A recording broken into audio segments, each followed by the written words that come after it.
Photon momentum. You will recall from AS the photoelectric effect, where photons of light could eject electrons from a metal surface. This shows that photons can have particle properties, as well as having wave properties.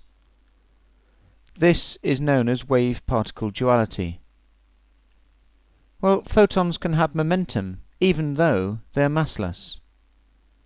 The momentum p of a photon of wavelength lambda is given by h over lambda, where h is the Planck constant with a value of 6.63 times 10 to the minus 34 joule seconds.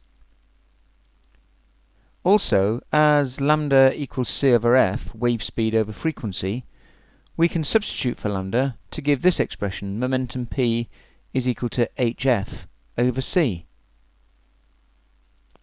So the momentum of an X-ray photon of wavelength 5 nanometers will be found using this expression, putting in the values, nanometers being 10 to the minus 9 of a meter, gives a momentum of 1.3 times 10 to the minus 25 Newton seconds or kilogram meters per second. The units of photon momentum are just the same as the units of the momentum of a trolley or a football, for instance. You can check that for yourself. Whereas a visible red light photon with a frequency of 450 terahertz, tera being 10 to the 12, will have a momentum given by this expression now, as we're given the frequency, again putting in the values, a momentum of 9.9 times 10 to the minus 28 kilogram meters per second. This is around 100th the momentum of the X-ray.